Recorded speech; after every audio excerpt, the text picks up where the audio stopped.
시청자 여러분 안녕하십니까? 헬로티비 뉴스입니다. 먼저 오늘의 주요 뉴스부터 보고 오시죠.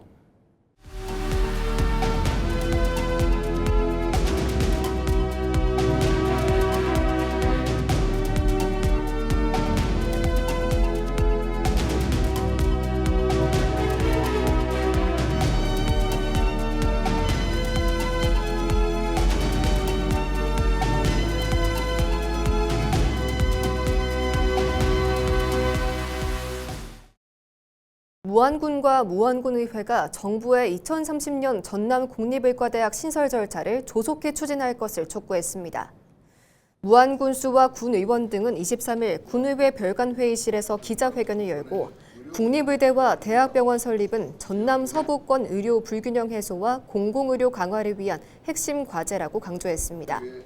특히 서부권은 분만 응급의료 취약지역과 도서지역이 많아 의료 접근성이 낮고 치료 가능 사망률도 높은 수준이라고 설명했습니다. 양 기관은 정부의 후속 행정 절차와 예산 편성 일정을 고려하면 지금이 2030년 의대 신설을 추진할 사실상 마지막 골든타임이라고 주장했습니다. 무안군과 군의회는 전남 국립의과대학과 대학병원 설립이 차질 없이 추진될 수 있도록 행정적, 정책적 지원을 이어가겠다고 밝혔습니다. 국립목포대학교는 지난 1990년 정부의 의과대학 정원 배정을 처음 건의한 이후 36년 동안 서부권 주민들의 염원을 담아 국립의과대학 설립을 지속적으로 추진해 왔습니다. 지금이야말로 2030년 전남 국립의대 신설 절차를 실행할 수 있는 마지막 골든타임입니다. 정부가 의대 설립 절차를 신속히 진행해야 예산 반영 등의 후속 행정 절차도 차질 없이 추진될 수 있습니다. 전남 광주 통합특별시의 아파트 매매와 전세 가격이 나란히 상승세를 보였습니다. 한국부동산원이 발표한 7월 셋째 주 아파트 가격 동향을 보면 전남 광주 지역 매매 가격 지수는 0.04%, 전세 가격 지수는 0.02% 각각 상승했습니다. 매매 가격은 전국 평균보다는 상승폭이 작았지만 지방 평균을 웃돌았으며 목포 오감동 용해동과 나주 빛가람동 송월동 주요 단지가 상승세를 이끈 것으로 분석됐습니다. 전남 광주 지역 매매 가격 지수는 지난주 0.03%에서 0.04%로 전세 가격 지수는 보합에서 0.02% 상승으로 오름폭이 확대됐습니다. 중앙정부와 지자체, 지역 정치권과 어민들이 가격 하락과 과잉 생산으로 위기에 놓인 완도 전복 산업을 살리기 위해 머리를 맞대고 종합적인 대책을 논의했습니다. 이번 회동은 해양수산부와 전남광주특별시, 완도군, 한국전복산업연합회, 박지원 국회의원 등이 참석했고 내년까지 100억 원 규모의 전복 가두리 시설 5만 칸을 감축하기로 의견을 모았습니다. 특히 과잉 생산된 전복 5천 톤의 소비 촉진을 위해 대형 유통사를 연계한 판촉과 차액 보전을 추진하기로 합의했습니다. 또한 전복 가공과 수출 활성화를 위해 완도군에 200억 원 규모의 산지 가공시설을 구축하고 연합회의 판촉 활동에 대한 지원이 이루어질 전망입니다. 전남 광주 통합특별시의 올해 상반기 농수산식품 수출액이 지난해 같은 기간보다 13.2% 증가한 5억 8천만 달러를 기록했습니다. 지역별로는 전남이 4억 7,662만 달러, 광주는 1억 388만 달러로 각각 14%와 10% 상승했습니다. 품목별로는 대표 효자 품목인 김이 1억 1,163만 달러를 기록했고 음료와 전남의 수산가공품, 광주의 주류 수출 증가세가 성장을 이끌었습니다. 국가별로는 일본, 미국, 중국 순으로 수출액이 많았습니다. 전남 광주 통합특별시 초대 정무부 시장 공개 모집에 최종 40명이 등록했습니다. 당초 시민 추천으로 400여 명이 추천됐지만 중복 추천이나 본인 미인지 사례 등을 제외하고 40명이 서류를 제출했습니다. 후보에는 전직 기초단체장과 광주시 전남도 고위공무원, 민영배 시장 인수위원회 관계자 등이 포함됐습니다. 특별시는 자격심사를 거쳐 분야별 5배수 후보를 선정한 뒤 다음 달 시민배심원단의 심사와 시민투표를 통해 최종 후보를 압축할 예정입니다. 특별시는 시장 내정자에 대한 인사청문회를 거쳐 초대 정무부 시장 2명을 8월 중순쯤 임명할 예정입니다. 목포시가 민선국이 핵심 목표를 달성하기 위해 모두 450여 명 규모의 2026년 하반기 정기 인사를 단행했습니다.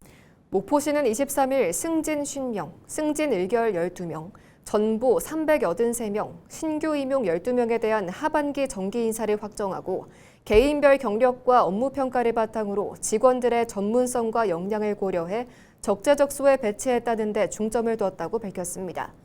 강성휘 목포시장은 성과를 낸 직원이 우대받는 공정한 원칙을 확립해 시민이 체감하는 변화를 만들어가겠다며 올해 하반기 성과 중심의 조직 개편을 거쳐 내년 1월 후속 인사를 이어가겠다고 설명했습니다. 국토교통부 지역수요 맞춤 지원 공모에 장흥군과 강진군, 해남군의 3개 사업이 선정돼 국비 86억 원을 확보했습니다. 이번 예산 확보로 장흥은 노벨문학마을 조성, 강진은 공영주차타워 건립, 해남은 완도, 진도, 강진과 함께 초광역 스마트 재활 거점을 구축합니다. 이번 사업을 통해 문화, 관광과 교통, 복지 분야 생활기반 시설 확충에 탄력이 붙을 전망입니다. 특히 해남 재활 거점은 4개 군이 공동 활용하는 복지벨트로 조성돼 의료 돌봄 서비스 접근성 향상에 기여할 것으로 기대됩니다. 전남 광주 통합특별시는 앞으로도 주민 삶의 질 향상을 위한 국비 공모사업 발굴에 적극 나서겠다고 밝혔습니다. 전남 광주 특별시가 내년도 정부 예산을 확보하기 위해 기획예산처의 심의 대응에 속도를 내고 있습니다. 황기현 행정부지사는 지난 21일 정부 세종청사 예산실을 방문해 박창환 예산총괄심의관 등 주요 간부에게 현안 사업의 필요성을 설명했습니다. 국토교통 분야에는 영암-광주 고속도로 건설과 광주-순천 경전선 전철화 등을 건의했고 기후에너지 환경 분야는 해상국립공원 생태탐방원 유치와 생태동물원 조성 등을 건의했습니다. 농림해양 분야는 스마트 축산 인프라 구축과 마른 김 집적화 단지 시범 조성, 전복 가두리 시설 감축 사업 필요성 등을 설명했습니다.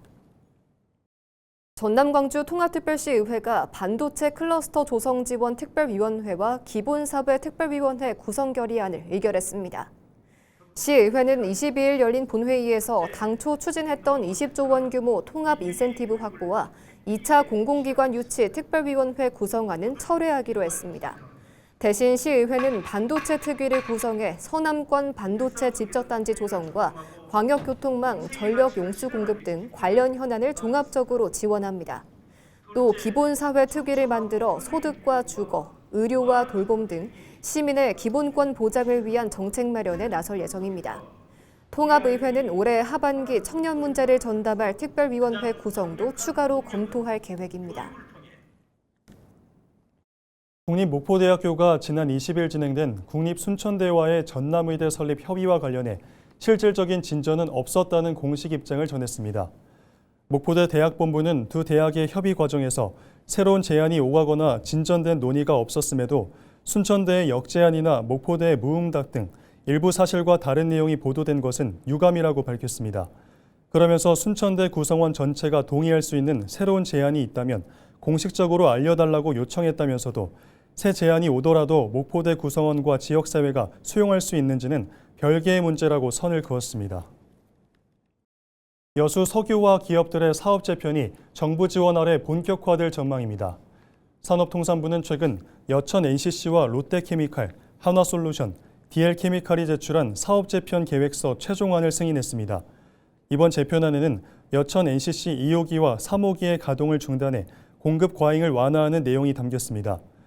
여천 NCC 주주사인 한화솔루션과 DL케미칼은 폴리에틸렌 등 사업 부문을 현물 출자하고 롯데케미칼은 기초 소재 사업을 물적 분할한 뒤 여천 NCC와 통합할 예정입니다.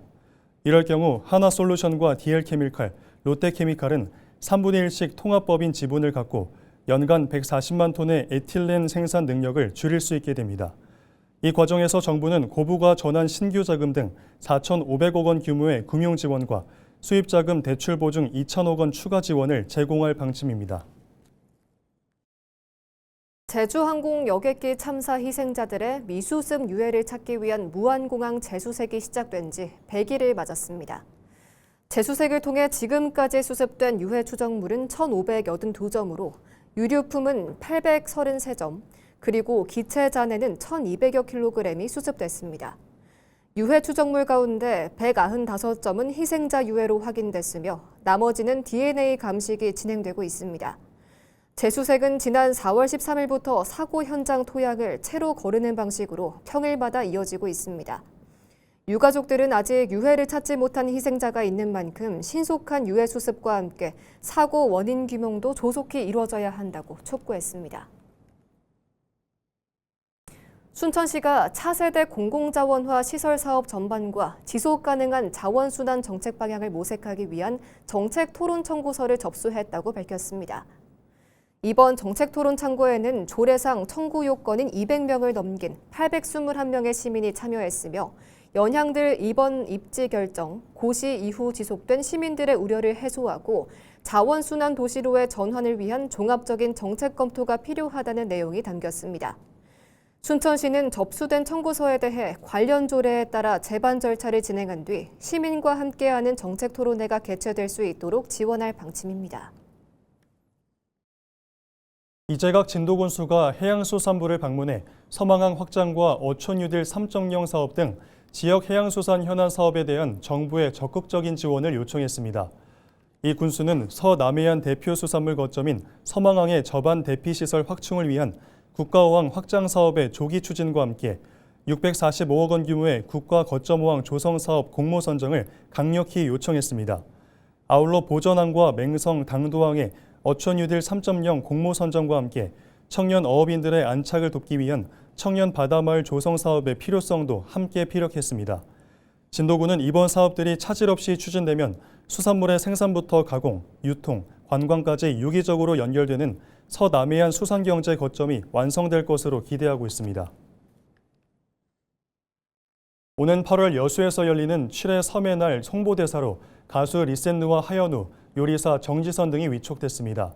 이들은 기념식과 낭만 청춘 콘서트 등에 참여할 예정으로 이번 행사에서는 이를 비롯해 섬 전시관과 섬 주민 런치쇼 등을 즐길 수 있습니다. 섬의 매력과 가치를 알리는 이번 행사는 오는 8월 6일부터 9일까지 여수 세계 박람회장 일원에서 개최됩니다. 고흥 농산물 스마트 공급센터가 본격 운영을 시작했습니다. 이번 시설은 고품질 농산물 출하를 위한 스마트 공동선별장과 소포장실, 저온 냉장창고 등이 갖춰진 공간입니다. 고흥군은 이를 활용해 오는 11월부터 토마토 재배 농가와 연계해 공동선별 출하 시스템을 가동할 방침입니다. 전남 광주 통합특별시 출범 이후 가장 큰 과제로 꼽히는 첫 조직 개편이 난항을 겪고 있습니다. 광주와 무안, 동부청사 간 기능 배치를 놓고 이견이 좁혀지지 않으면서 8월로 예정됐던 조직 개편과 정기 인사도 연기될 수 있다는 전망이 나오고 있습니다. 보도에 성정환 기자입니다. 전남 광주 통합특별시가 출범한 지 보름이 넘었지만 행정조직은 아직도 옛 광주시와 전남도 체제를 그대로 유지하고 있습니다. 당초 특별시는 이달 시의회에 첫 조직 개편안을 제출한 뒤 8월 초에 조직 개편과 인사를 마무리할 계획이었습니다. 하지만 핵심 쟁점인 청사 세 곳의 기능 배분을 둘러싼 의견 차이가 좀처럼 좁혀지지 않고 있습니다. 민영배 특별시장이 제시한 안은 광주청사는 정무와 기관 유지 기능, 무안청사는 시민주권과 안전, 생활행정과 농수산 정책, 동부청사는 산업과 경제 기능을 맡는 구조입니다. 무안 등 전남권에서는 기획과 인사, 예산 등 기관 유지 기능이 광주청사에 집중될 경우 행정이 광주로 쏠릴 수 있다며 분산을 요구하고 있습니다. 반면 광주권에서는 조직 운영 효율과 신속한 의사결정을 위해 핵심 기능을 한 곳에 모아야 한다는 의견도 나오고 있습니다. 이 같은 갈등은 최근 열린 청사 운영 타운홀 미팅 이후 더욱 부각되고 있습니다. 무안 지역 시민사회는 공개 질의서를 통해 기관 유지 기능을 무안청사에도 배치해야 한다고 요구했고 특별시 의회에서도 서부권 의원들을 중심으로 같은 목소리가 이어졌습니다. 결국 특별시는 조직 개편안을 시의회에 제출하지 못했고 민 시장은 각 청사 실국장들과 잇따라 만나 의견을 수렴하고 있습니다. 조직 개편이 늦어지면서 공무원 인사도 불확실성이 높아지고 있습니다. 또 반도체 집적단지 조성과 공공기관 통합 등 대형 현안도 의사결정이 늦어질 수밖에 없습니다. 이런 가운데 조직 개편안을 심사할 시의회 상임위원회조차 의원별 출신 지역에 따른 입장 차이가 예상돼 우려가 커지고 있습니다. 안이 집행부에서 정리가 되지 않은 것 같아요. 집행부에서 자치행정국을 통해서 올라올지 기획조정실을 통해서 올라올지 그것은 이제 저희들이 가늠하기 힘들잖아요. 어디에 올라오느냐에 따라서 또 소관 상임위는 약간 변경은 될 수 있을 겁니다. 안이 올라오면은 안에 대해서 하부만 우리는 의회에서는 말을 할 겁니다. 특별시는 조직 개편안이 마련되는 대로 원포인트 임시회를 통해 처리한다는 방침입니다. 하지만 청사 기능 배분을 둘러싼 광주와 전남의 입장 차이가 좁혀지지 않으면서 조직 개편안 마련까지 상당한 진통이 예상됩니다. 헬로티비 뉴스 성정환입니다. 광양시가 민선국이 출범에 맞춰 악화된 재정 여건을 극복하기 위한 개선책과 함께 향후 시정 운영 방향을 발표했습니다. 강도 높은 세출 구조 조정으로 예산 절감에 나서는 한편 5대 대전환을 중심으로 한 미래 성장 동력 확보 방안을 제시했는데요. 자세한 내용 송하영 기자가 짚어봤습니다. 올해 말 예상되는 광양시의 재정 적자 규모는 650억 원. 추진 중인 사업까지 감안하면 부족한 예산은 1,526억 원에 달합니다. 이에 따라 광양시는 비상재정 대책을 세우고 고강도 지출 구조 조정에 들어가기로 했습니다. 우선 시비가 투입되는 모든 사업을 원점에서 재검토해 우선순위를 다시 정한다는 계획입니다. K-팝 콘서트 등 대규모 축제와 행사성 경비를 대폭 축소하거나 보류하고 공공분야 경상 경비도 10% 일괄 삭감할 방침입니다. 또 아직 발주되지 않은 시설 사업은 시기를 미루고 감당하기 어려운 국도비 매칭 사업은 반납해 연말까지 최대 650억 원을 절감할 예정입니다. 뼈를 깎는 다이어트를 하자. 공사 진행률이 50% 미만 되는 사업들 전체 추려서 사업 중지할 건지 보류할 건지. 광양시는 이 같은 재정 구조 조정과 함께 민선국이 시정 운영 방향으로 5대 대전환 계획을 제시했습니다. 행정과 산업, 경제, 생활 SOC, AI 첨단 도시 등 5개 분야에 걸쳐 추진될 예정입니다. 인공지능 기술을 활용해 반복 업무를 자동화하는 등 행정 혁신을 이루고 철강과 항만을 기반으로 차세대 에너지 산업을 육성하겠다는 구상입니다. 이와 함께 단계별 공약 실행 계획도 구체화했습니다. 박성현 광양시장은 취임 후 100일 과제로 서울대병원 메디컬 클러스터 추진단을 출범시키고 정부의 복합 아레나 구축 사업 등을 건의하겠다고 밝혔습니다. 또 임기 내 민생경제 회복 지원금 30만 원 지급과 24시 올케어 육아 돌봄센터 운영 등을 단계적으로 실행하겠다고 덧붙였습니다. 중장기 과제로는 백운산 치유 국가 정원화와 광양만 국가정원 조성 등을 제시했습니다.